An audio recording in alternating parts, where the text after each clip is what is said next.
Hello everybody, it has been a minute. How are you doing? I'm doing pretty okay. I had to take a bit of a life break, if you know what I'm saying, but I thought I'd just pop back in for the Olympics, because what a convenient time to just merge from the depths, you know what I'm saying?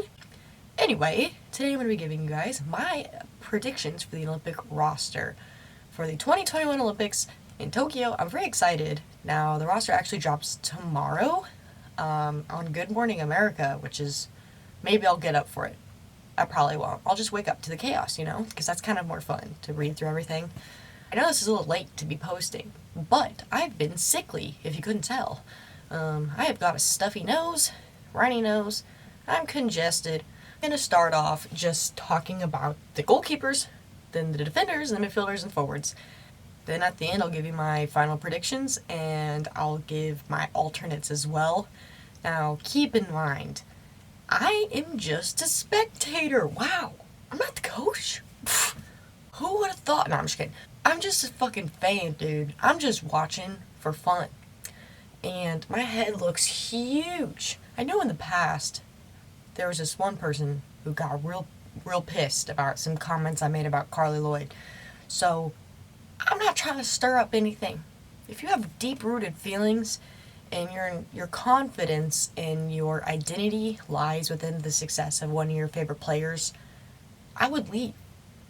That's it. These are my opinions. These are my thoughts. I'd be really interested.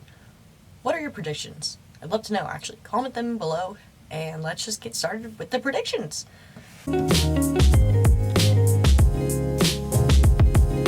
We're going to start with goalkeepers. Whoa! Are we shocked? No. Drumroll, please.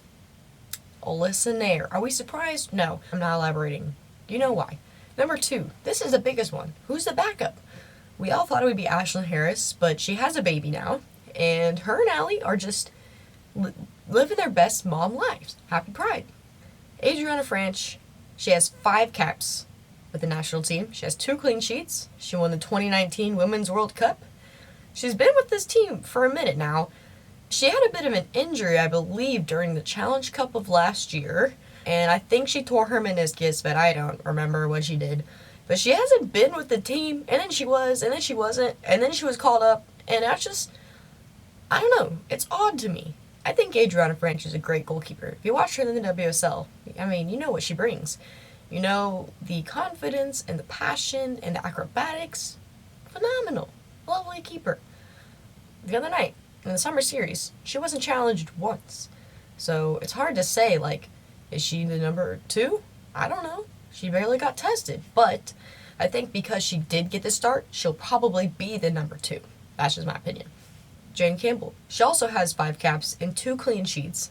And she has been with the national team for a fat minute.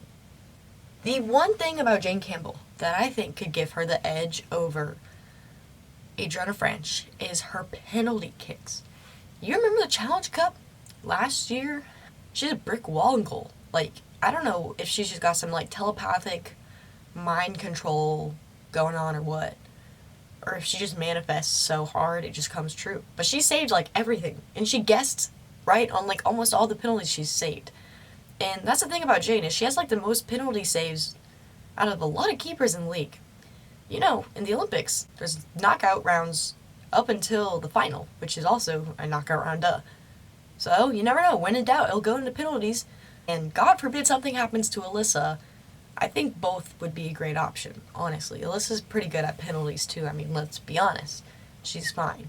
So, overall, out of those 3 keepers, I would bring Alyssa Nair, obviously. And then, out of the 2 rest, I don't really care. Either or is fine with me. I don't think Adriana's been tested enough. I think Jane is a little iffy.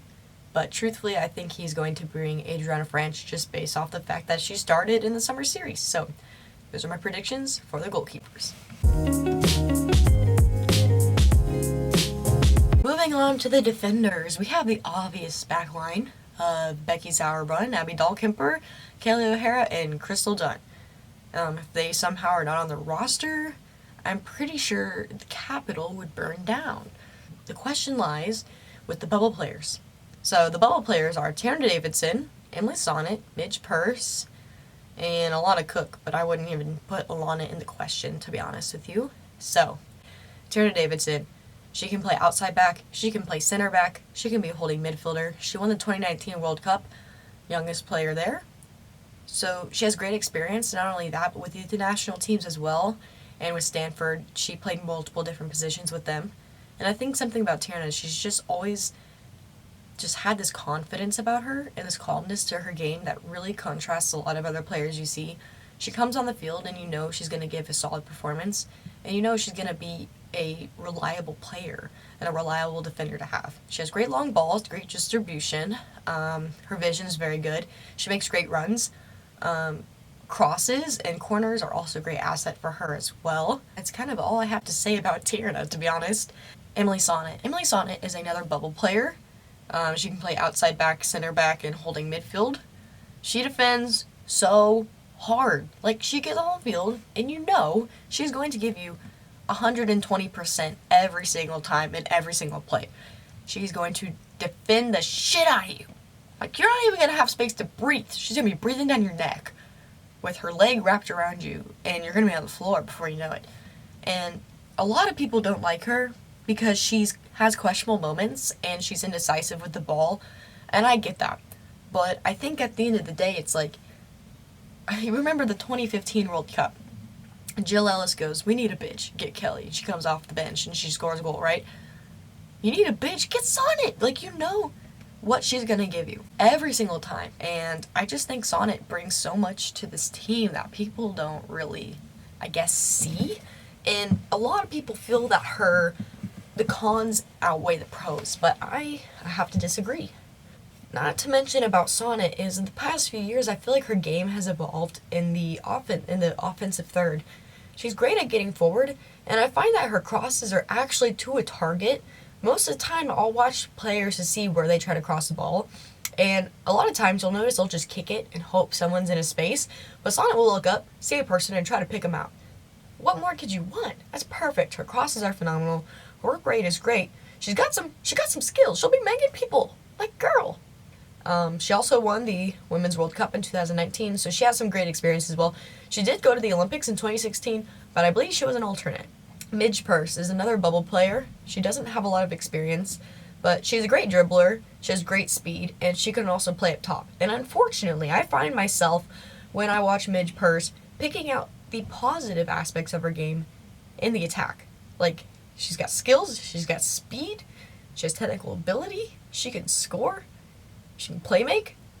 Wonderful, but she's listed as a defender, like most of the time with the national team. So she's listed as a defender for the national team, and same issues with like Sofia Huertas. It's like, you call up these players, and they're not good enough to be forwards and starting, so they just put them as defenders. It's like, why are we doing that, you know? Now, she does play defense for Sky Blue, I get that, but I think she's best when she's up top.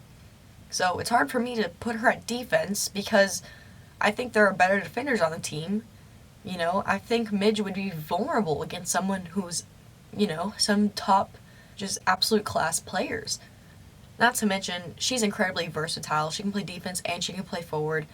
And that's what you need going into the Olympics, because you never know who's going to get injured, what position needs to be rotated more than the others.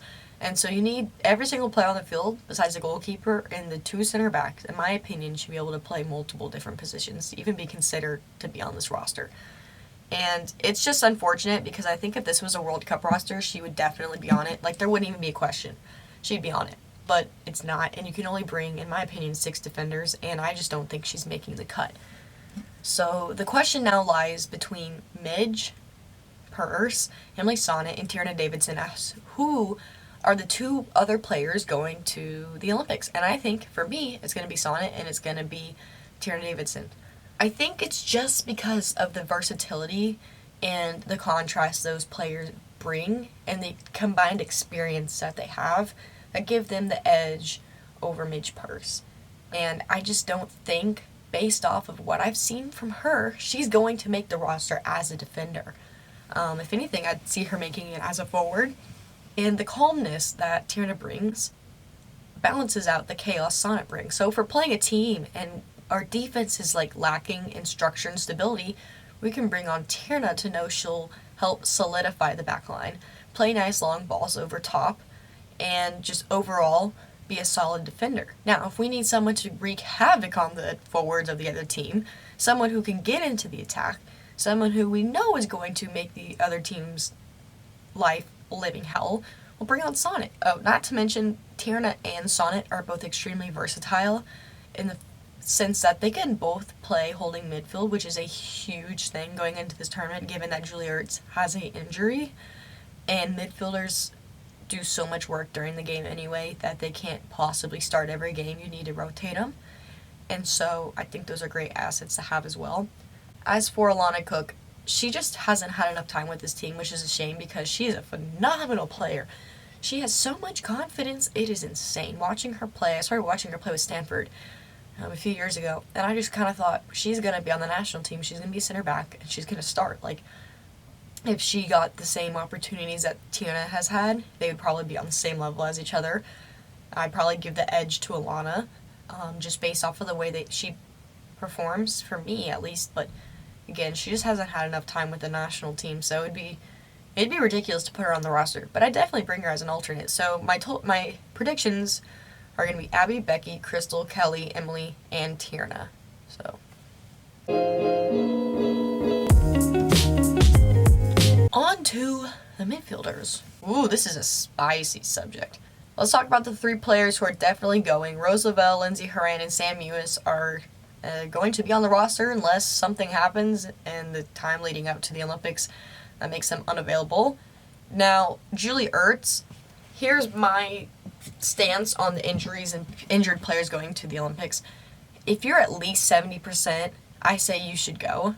But the thing is Julie has been playing club, been with the national team for forever. Her injury's recent, and it's not like something that is worrying me. I think she's going to be on the roster. I would take Julie even if she was at 70%, just because we know the type of player she is, we know the relationship she has on the field. She's a vital part of this team, right? But that doesn't mean she can't be, like, replaced, right? We saw Horan and the way she performed in the summer series. I think she did great.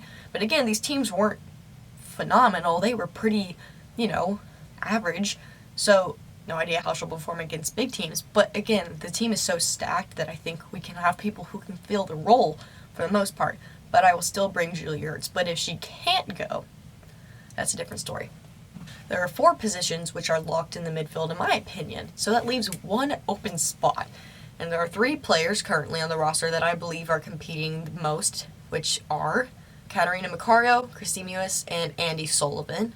And I've seen a lot of talk about this discussion and who's going to go and who's not. And I've seen a lot of people say they think Katarina Macario is going to be on the roster. And I just don't see it. I don't understand. Like, let me know if you think she's going and why you think she's going. Because I have some pretty strong opinions about this. She's definitely a bubble player, and the hype is real, right? Playing with Stanford, she was a freaking god. A goddess. She was phenomenal. She was making defenders look silly. She was scoring bangers. She could play in the middle up top or outside or in the midfield. She could be a playmaker or goal scorer. She did everything, right? But I don't think people realize that college level is nothing like the international level, even if you're playing lower teams, because Jamaica's still going to get the best Jamaican players they can find. So I feel like people are remembering the hype in the play she does, or at least she did in college, and just assuming that's how she's playing with the national team.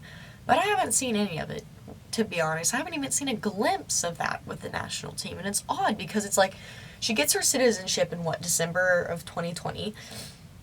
And then suddenly Vlatko's like, she's on the team, she's on the roster, and she's starting. It's like, girl, didn't even get a chance to get integrated in the team. And suddenly he wants the midfield to be, like, around her. It doesn't make sense. And when she's on the field, she's just jogging around, leisurely checking to the ball. Just, like, completely uninvolved in the play, to the point to where I'm like, why are you on the field? Because you're not doing anything.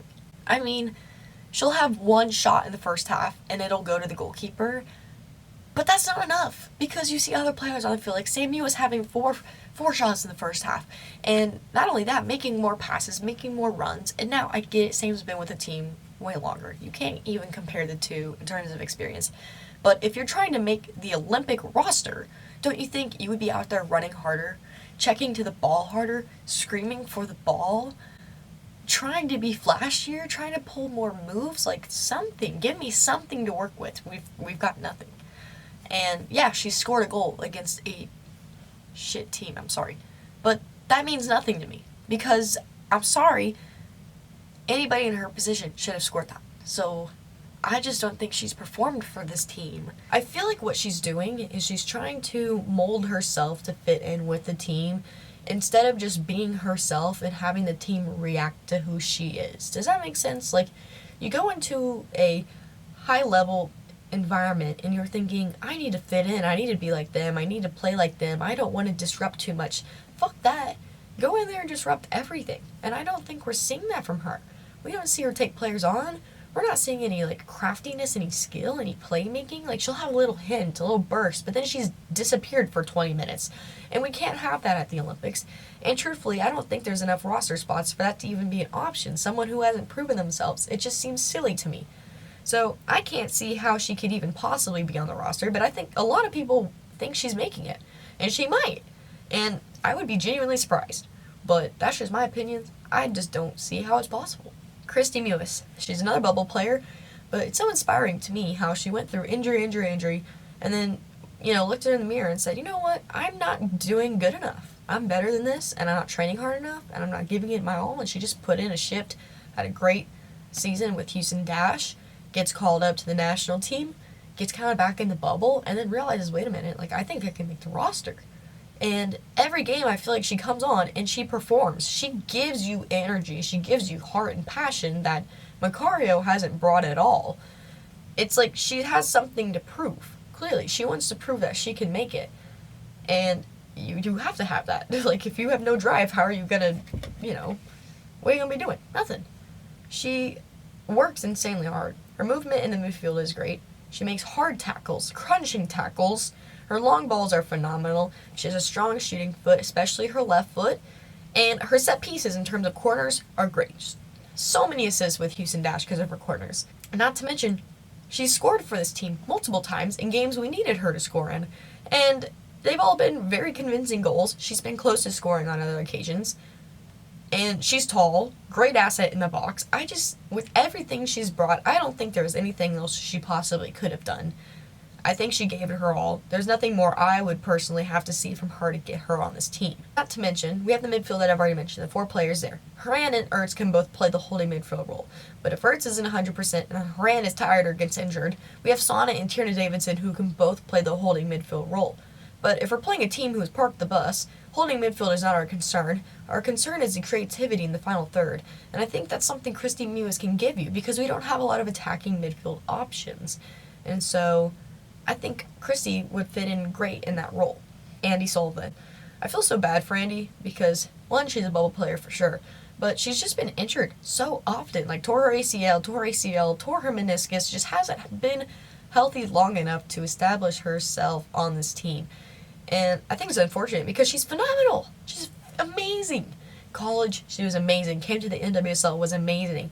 With the national team, she's shown, she's had moments of glimmer and hope where she can just show you what she can do, and her long balls and her vision. And I think that's her greatest asset, is just the way she's able to break down the back line through her penetrating passes.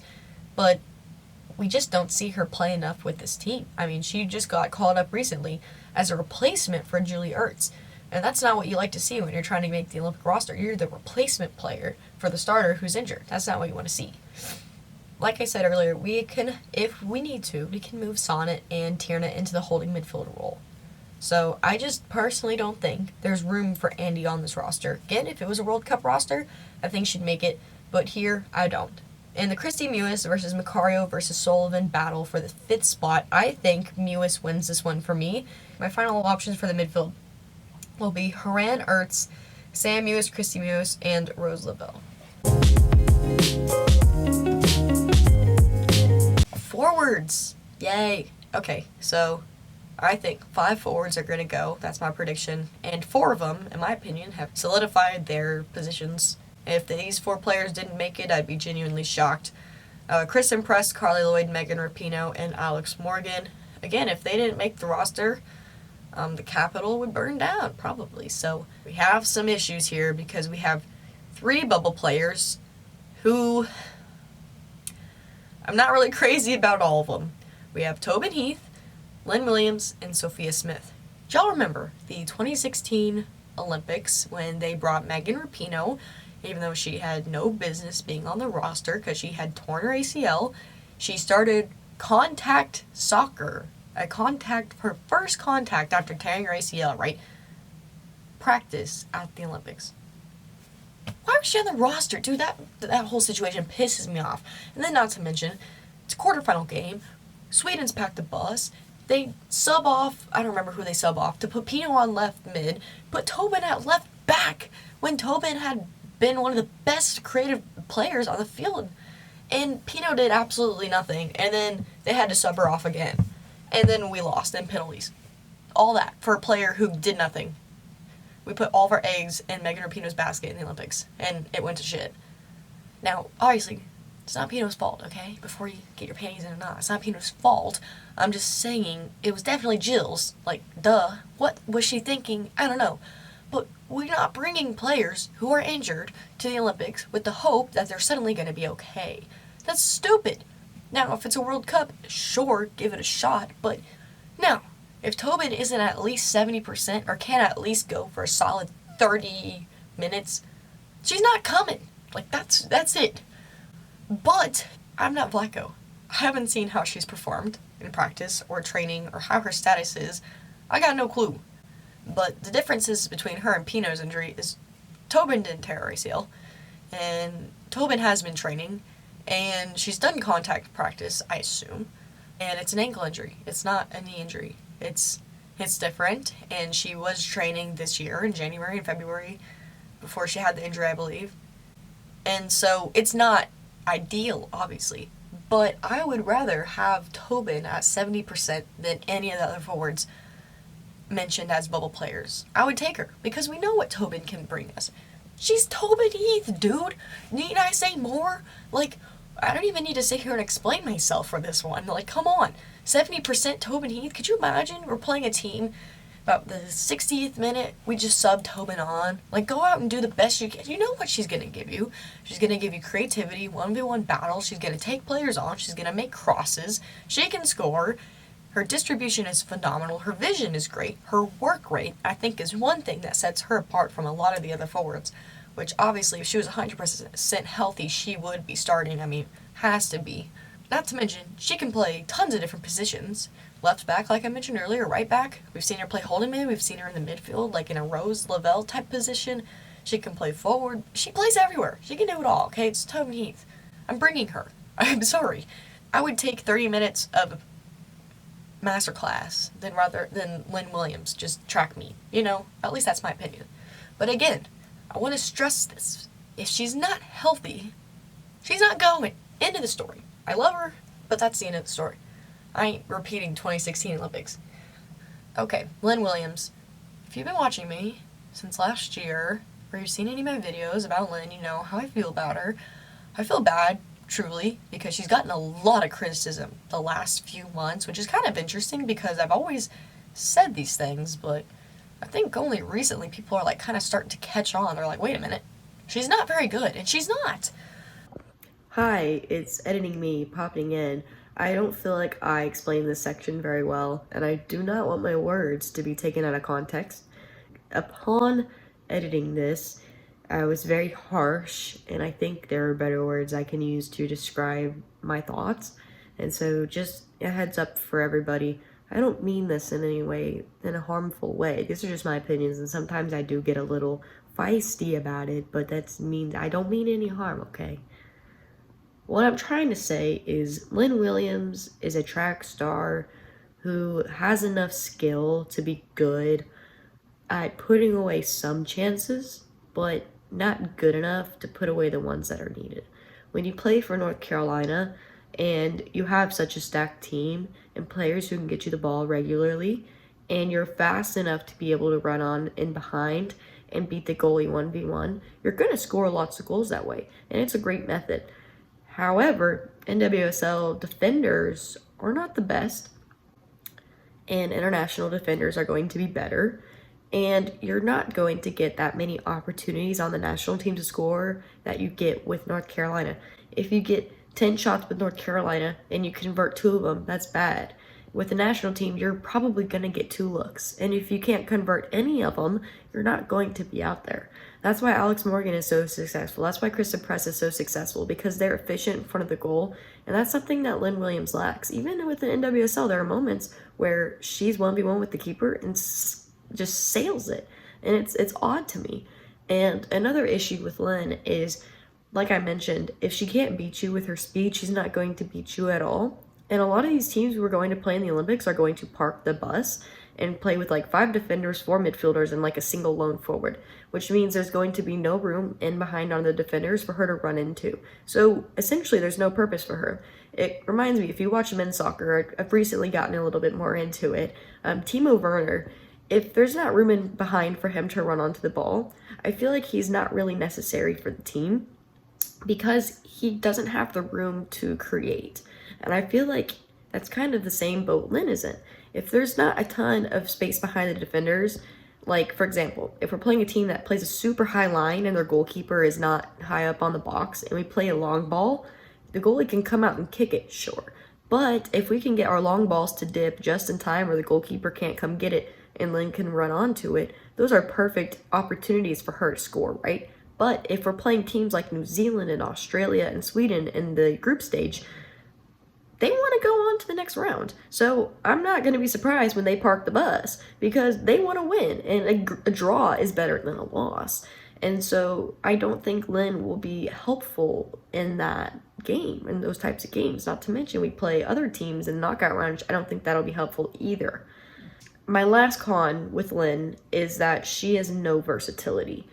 You're not going to catch her playing any other position than an outside forward winger position, and that's it.